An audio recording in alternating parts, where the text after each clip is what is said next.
സാറേ വണ്ടി എന്താടോ വണ്ടിയില്? ഐസാണ് സാറേ. കുറുപ്പേ കയറി പരിശോധിക്ക്. സാർ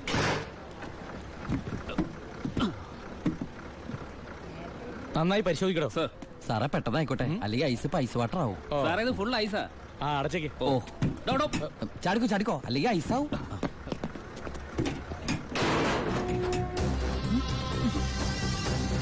വിട്ടോ വിട്ടോ വിട്ടോ.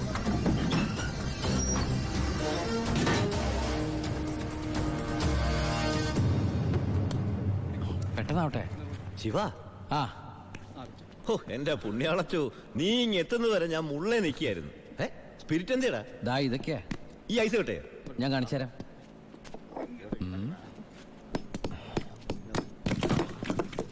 ദാ ഒറിജിനൽ സ്പിരിറ്റ്. എന്റെ അമ്മച്ചി, ഒടുക്കത്തെ ബുദ്ധി തന്നെ. അല്ലടാ, ഐസിന്റെ ഉള്ളി വെച്ചിട്ട് സ്പിരിറ്റ് എന്താ ഐസ് ആവാത്തേ?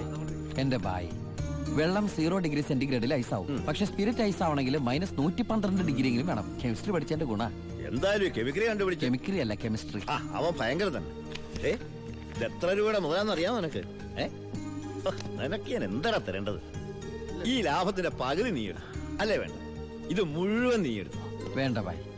ബായ്, ആ ചിന്നാടന്മാരെ അവിടെ ജോലി ചെയ്തിരുന്നപ്പോ ഒരു ലോഡിന് എത്ര രൂപ കിട്ടിയിരുന്നത്? 5000 ഉരുവ. 5000 രൂപ മതി എനിക്ക്. അല്ല ഇവര് ഞാനും ബായ് തമ്മിൽ എന്താ വ്യത്യാസം? അങ്ങനെ നീ പല അടവുകൾ ഉപയോഗിച്ച് വാളയാർ ചെക്ക് പോസ്റ്റ് വഴി പലതവണ ഞാൻ സ്പിരിറ്റ് കടത്തി ഒരു നാൾ പിടിക്കപ്പെട്ടു. ചെക്ക് പോസ്റ്റുകളിൽ ഞാൻ പണം വാരിയെറിഞ്ഞു. ഉദ്യോഗസ്ഥന്മാരിൽ ഭൂരിഭാഗവും എന്റെ സ്വാധീന വലയത്തിലായി. പിന്നെല്ലാം അവരുടെ അനുവാദത്തോടെയായി. ബായിക്ക് വീടായി, കാറായി, ലോറികളായി. ബായിയുടെ വലങ്കയായി ഞാൻ അവിടെ പരമശിവം എന്ന പേരിൽ അറിയപ്പെട്ടു. വാളയാർ പരമശിവം.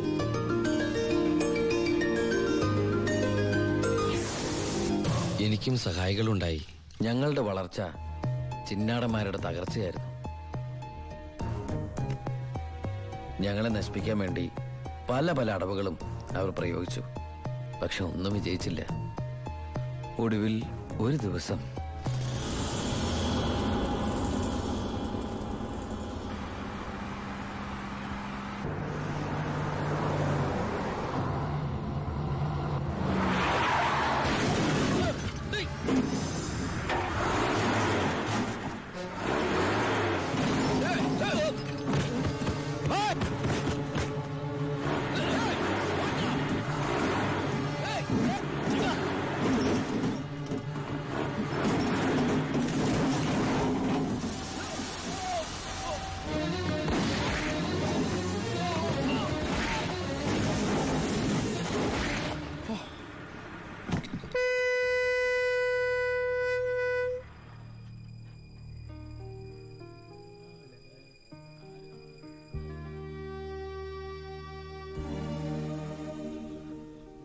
പോലീസ് കേസെടുത്തു.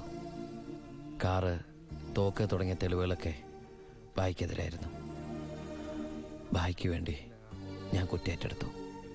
എന്തിന്? ബായിക്ക് ഭാര്യയുണ്ട്, മകനുണ്ട്. ഞാൻ ബാച്ചിലറല്ലേ. ഒന്ന് ജയിലിൽ കയറി ഇറങ്ങിയാലും എനിക്കെന്ത് സംഭവിക്കാൻ? പാവം ബായ് എനിക്ക് വേണ്ടി ഒരുപാട് കാശ് ചെലവാക്കി കേസ് നടത്തി.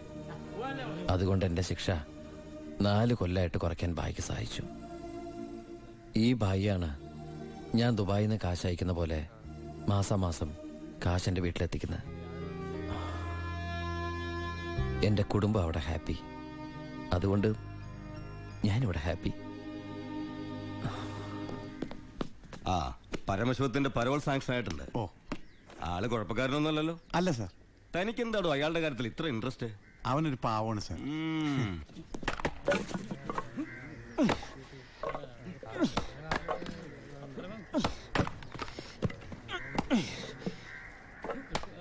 എടാ, അവന്റെ ആ മസിൽ കിട്ടിയിരുന്നെങ്കിൽ ഉച്ചക്ക് ബീഫ് ഫ്രൈ ആയിട്ട് കൊടുക്കായിരുന്നു.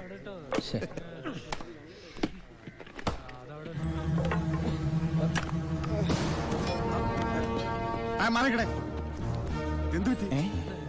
ആ ഡോക്ടറെ വിളിച്ചു സാർ. ഒടുക്കത്തെ കരുനാക്ക്. എന്താടാ ഒരാള് കിടന്ന് ഉറങ്ങണേന് ഇങ്ങനെ പറഞ്ഞു? നീ എന്റെ ഇത്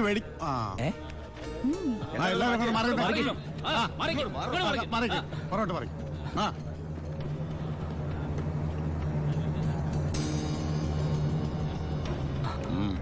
ഹീസ് വെരി സീരിയസ്. മെഡിക്കൽ കോളേജിലേക്ക് മാറ്റേണ്ടി വരും. Yes proceed. ഓക്കെ. മാറ്റാനൊക്കെ വരട്ടെ സാറേ. ഇത് പരമശിവം ചുമ്മാ ഇരി സാറേ. ദേ ഈ നിൽക്കുന്ന കൃഷ്ണേട്ടൻ കഴിഞ്ഞ ആഴ്ച ക്ഷീണം കൊണ്ട് തടഞ്ഞു വീണപ്പോ ഒരു കപ്പ് വെള്ളം എടുത്ത് മോന്തക്കൊഴിച്ച് എണിപ്പിച്ചുവിടാൻ പറഞ്ഞാളാ ഈ സൂപ്രണ്ട് സാറ്. പിന്നെ ഇവനോട് മാത്രം എന്താ എത്ര സിമ്പതി? നിങ്ങൾ ആരെങ്കിലും കാശ് വെച്ചിട്ടുണ്ടോ? വെറുതെ ഇരി സാറേ. ഇവന്റെ നാവിക്കിട്ട് ഒരു ഒറ്റ തൊഴിലെടുത്തന്റെ അപ്പ എഴുന്നോക്കോ.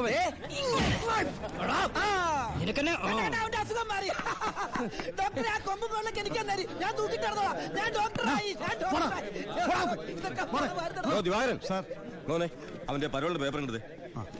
ഇവന് 14 ദിവസം വേണ്ട, 5 ദിവസം മതി. പാടോ.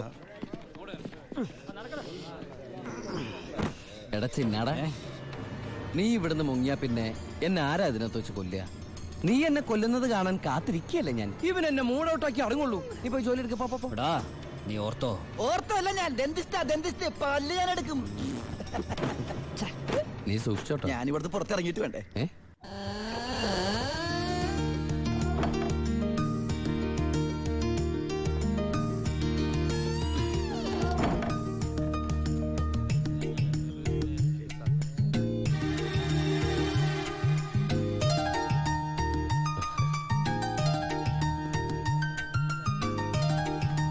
അച്ഛേ അച്ചോട്ടാ സുഖല്ലേ?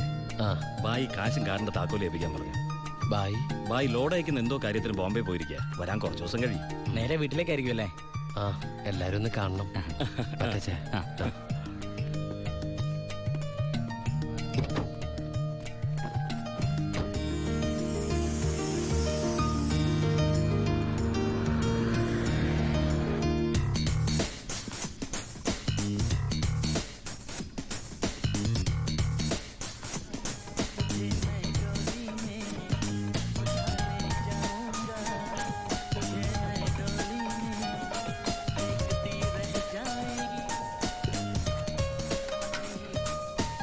ഭാരതി അമ്മേ,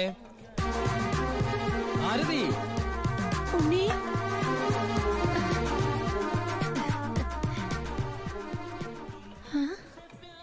അമ്പിളി, എടി അമ്പിളി. എന്താ അമ്മേ? ഞാൻ ഉണ്ണിയുടെ ശബ്ദം കേട്ടു. ശബ്ദോ? ആ, അവൻ എന്നെ ഭാരതി അമ്മയെന്ന് വിളിക്കുന്നത് ഞാൻ കേട്ടു. അത് അമ്മ എപ്പോഴും ഉണ്ണിയെ കുറിച്ച് ചിന്തിക്കുന്നോണ്ട് തോന്നിയതായിരിക്കും. അല്ലടി ഞാൻ. ഭാരതി അമ്മേ.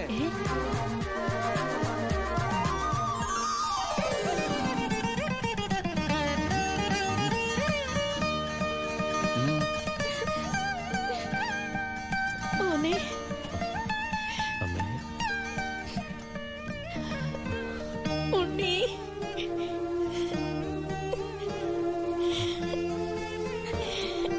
ഹായ്. ഭാരതി അമ്മ എന്തിനാ കരയണേ? സന്തോഷം കൊണ്ട. ഊണം കഴിഞ്ഞ് കിടന്നുറങ്ങാൻ പോയി നിന്നെ 6-7 വർഷം കഴിഞ്ഞല്ലേടാ കാണുന്നത്.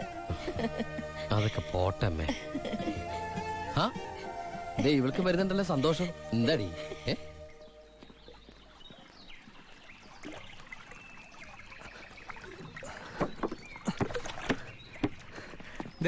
ഉണ്ണിയേട്ട വന്നു. ഓർക്കാപ്പുറത്തല്ലേ അമ്മേ ലീവ് കിട്ടിയത്. അതുകൊണ്ട് ഒരുപാടൊന്നും വാങ്ങാൻ പറ്റിയില്ല. ദാ അമ്മയ്ക്ക് ഷുഗറും പ്രഷറും നോക്കാൻ, പിന്നെ നിനക്ക് മിഠായി, ഓടി CD. ഏട്ടാ എടാ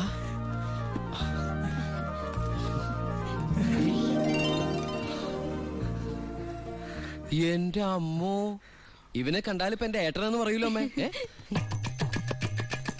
ഇത് പഴയ അളവാ, നിനക്ക് പാകാവൂന്നറിയില്ല.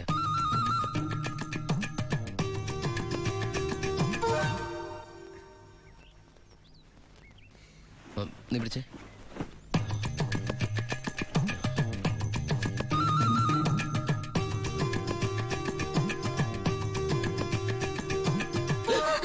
എന്താ?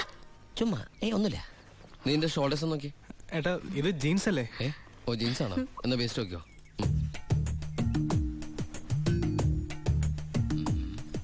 ഞാൻ നിനക്ക് വേറൊരു സാധനം കൊണ്ടുവന്നുണ്ട്. നമ്മുടെ അനിയത്തി. ഇവളല്ല, അപ്പുറത്തെ.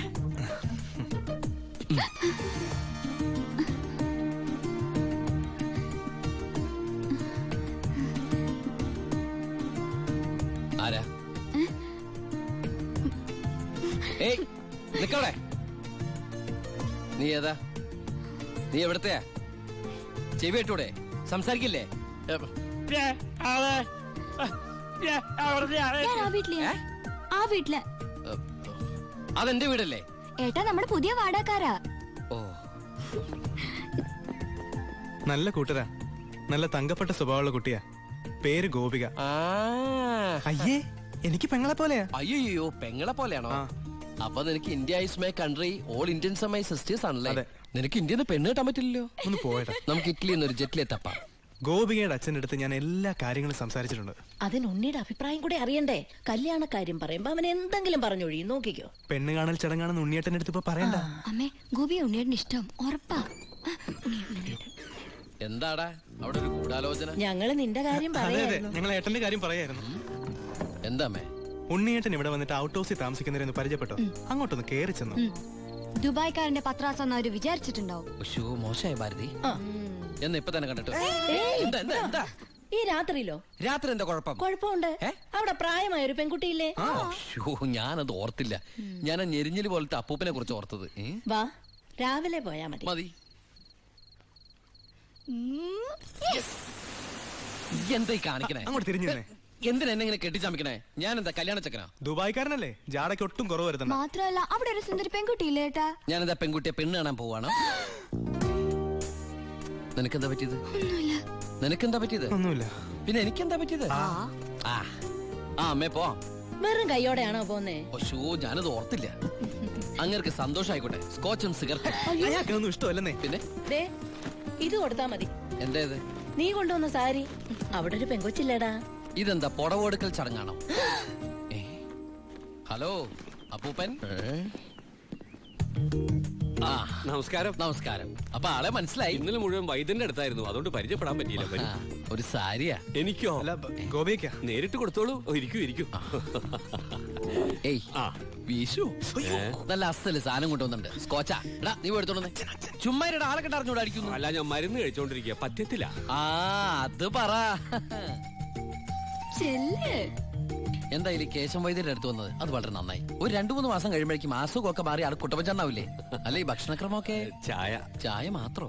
ഈ നാട്ടുമരുന്നൊക്കെ മിക്സ് ചെയ്തിട്ടുള്ള ചായ? അതല്ല, ആ ചായയുടെ കാര്യ പറഞ്ഞത്.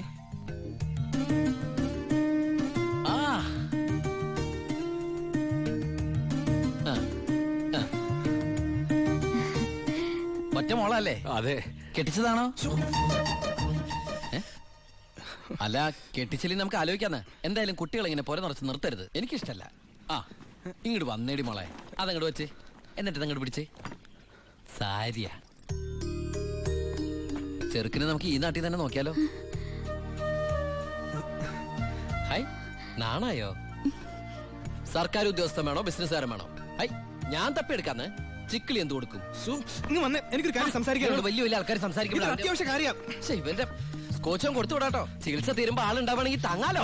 പക്ഷെ എന്താണത്? സ്കൂളിലേക്ക് കുട്ടികളെ കൊണ്ടുപോകണോ? എന്തായടാ? എന്റെ അമ്മ ഏട്ടനെ കൊണ്ട് ഞാൻ തോറ്റു. അവിടെ ചെന്നിരുന്ന് ചോദിക്കാ ഈ പെണ്ണിനെ കെട്ടിച്ചതാണോന്ന്. അയ്യോ, ഇത് കുഴപ്പമായോ? അവളുടെ ജീവിതത്തിൽ എന്തെങ്കിലും tragedies? I mean divorce, widow, something like that? Any flash back? ഒരു ഫ്ലാഷ് ബാക്കും ഇല്ല. പിന്നെന്താ? മോനേടാ, ആ വീട്ടുകാരെ നിനക്ക് ഇഷ്ടായോ? പറയാതിരിക്കാൻ പറ്റില്ലമ്മേ, നല്ല തറവാടികളാ. സാധാരണ ഞങ്ങൾ ദുബായ്ക്കാരോട് ചോദിക്കുന്ന സ്ഥിരം ചോദ്യം ചോദിച്ചില്ല. എന്ത് ചോദ്യം? എപ്പോഴാ തിരിച്ചു പോണേന്ന്. ആ പെണ്ണെങ്ങനെയുണ്ട്? നിന്നെ പോലെയല്ല, നല്ല അടക്കമൊതുക്കമുള്ള കുട്ടിയാ. കാണാനോ? കാണാനും കൊള്ളാം, മിടിക്കുക, നല്ല സുന്ദര കുട്ടിയാ. അപ്പൊ ഏട്ടൻ ആ പെണ്ണിനെ പിടിച്ചേ? അയ്യോ, ഞാൻ പിടിച്ചിട്ടൊന്നുമില്ല, ഞാൻ തൊട്ടിട്ട് കൂടിയില്ല. എന്റെ അമ്മേ, എടാ മഹാഭാവം പറയരുത് കേട്ടോ. ഞങ്ങളെ ഏട്ടനെ പെണ്ണ് കാണിക്കാൻ കൊണ്ടുപോയതാ. അപ്പൊ അമ്മേ, ഇപ്പൊ കഴിഞ്ഞ എന്റെ പെണ്ണാണല്ലോ. ഞാൻ ആ മൈപ്പിനെ അമ്മേ, ഇനി പിടിച്ച പിടിയലങ്ങ് കെട്ടിച്ചു വിട്ടോട്ടാ. അമ്മേ, ഇനി നീ ഒന്നും പറയണ്ട. ഈ കല്യാണം ഞാൻ ഉടനെ